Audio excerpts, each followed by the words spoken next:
The people seem to be really rooted when it comes to spaghetti carbonara. Now, after posting my Michelin star worthy carbonara, some of you did not agree with me. But cooking is evolutionary. It's ever-changing.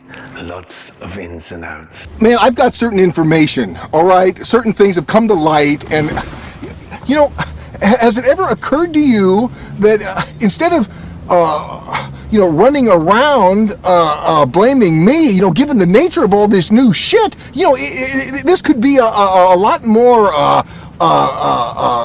complex. I mean, it might not be just such a simple, What in God's holy name are you blathering about? Well, I'll tell you what I'm blathering about. I've got information, man. New shit has come to light. And shit, man. Anyway, I thought I'd make another carbonara video. And this time I will be a good boy. I'll be a good boy. I'll do the right thing without too many twists and turns, just a few ones. Otherwise it's going to be boring. I mean, I don't just want to do another video which was done already 1,000 times before. I want to show you something that will make a lot of sense to you, I reckon. And it will basically be one of the best carbonaras you ever had. Yes, you heard me right, carbonaras. I'm gonna make two today, one with egg yolk and one with whole egg, so you don't have to waste the whites. Plus my personal carbonara story, which I haven't worked it out. Is it a drama, is it a comedy, or is it just a fucked up story? You judge it. So, first ingredients. You need some cured pork cheek or guanciale. I never get that right. I basically make it myself and then I age it. And you can do the same. Just buy some ready-made one, take it out of a bag, place it in a dry spot in your fridge and let it sit there for 4 or 5 weeks. And you're gonna get some really in-depth fermenting flavors into your meat. If it's just fresh, I find it's a bit one-dimensional, just salty, You need some eggs, some pecorino and some parmesan, not grana padano, parmesan. Pepper. I like pepper, don't get me wrong, but black pepper, I want to upgrade it. I add a bit of Szechuan pepper or Sarawak pepper, or I even love to add sometimes Australian mountain pepper for its blasting heat. Now, if I get a few peppers in there, I create much more dimension. I know it's so difficult to change recipes without causing consternation.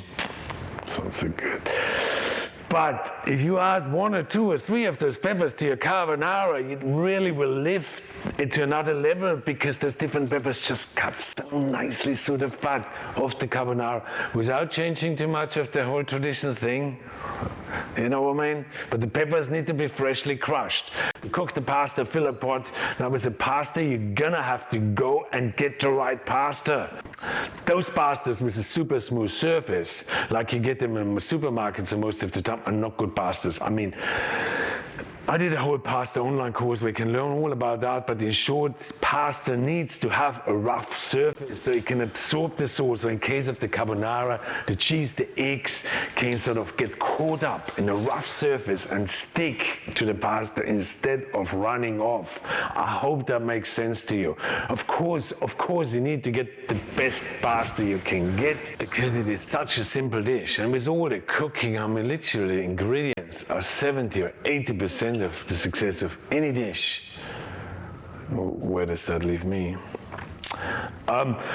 Now, when the water boils, you cook the pasta and you stir it really well, and so that the pasta doesn't stick. Now, oil on the water is a total waste of oil because the pasta will sit on the bottom of the pot. The oil sits on the top. You strain the pasta. The oil goes down the drain first, and then comes the pasta. Plus, the oil will just hinder the absorption of the sauce. Putting oil in your pasta water is amateur. You and I know amateurs, we're the real deal. But you can salt your water, of course. Guanciale, you then heat a pan, you cut it into cubes, you start frying it on high heat, and then you switch to medium heat, and then you cook it for around 10, 15, even 20 minutes. till all the fat has rendered out, and you end up with some really crunchy bits of guanciale. Then you strain the fat and you save it separately in a large bowl. It should be a metal bowl. You beat 2 egg yolks with 2 tablespoons of water. That can be cooking water, and 2/3 of the cheese. You have the recipe in below. The pasta, when it's ready, and in the case of carbonara, you have to fully cook your pasta because there's no sauce to be absorbed. So cook it the way you want it, strain it, and place it straight into the metal bowl and mix it fast together to stop the egg yolks from coagulating. And then you add a little or all of the fat, I do all of it of course, on the guanciale. Then half of the guanciale cubes plus some of the pepper mix and a little bit more water. It should be of course cooking water, and then you stir it and toss it together to create an emulsion between the cheese, the fat, the starch and the water, a bit like you do in a risotto. And then you plate it, and then you sprinkle over the leftover cheese and a bit more pepper. And next I will show you the whole egg version and my carbonara story. Yum! I mean, I often also add a bit of parsley to the carbonara. No, it's not true, real, and a drizzle of lemon juice just to bring out all the flavors, to cover all the flavors on your tongue, you know, sour. Now the whole egg version I show you now has a bit of a history. And when I was a young chef, I worked for a head chef. God, he was grumpy. He was effing this and effing that and F off. Loads of F off all day long. Oh, the atmosphere in the kitchen was effing fantastic, if you can imagine what I mean. The place was in a ski resort and we still cooked on a wood-fired stove. Now the guy, my head chef, he hated cooking carbonara. He really hated. Oh, the language when an order came in. In those days we still had handwritten dockets, you know. Anyway, it was always the same, always. You know, it got busy. A docket would come in with carbonara on it. Didn't agree with him. He basically just grabbed the docket and often grabbed a few more dockets from the docket rail, opens the door from the wood-fired oven, and in went the dockets. 30 minutes later, the waitresses come in asking for that table's order. Our head chef just pointed to the docket rail and would say, I don't have an effing order for that effing table and F off and so on. God, we kids, we just loved him in those moments. We always backed him up, always.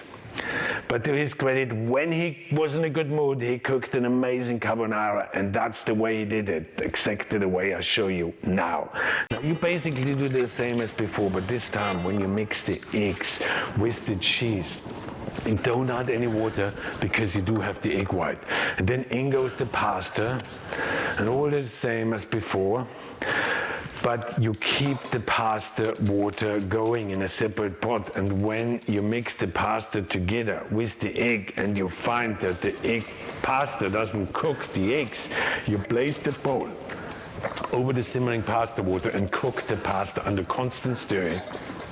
Just the same way the French cooks their scrambled eggs till the sauce becomes really velvety and perfectly coats the pasta. I mean, if you ask me, pasta is literally just an egg, bacon and cheese roll where they replace the bread with the pasta. Anyway, I hope you liked this video, and if you did, check out my other video on carbonara where you see a totally different version. Plus you learn all about the history of carbonara, and thank you so much for your time.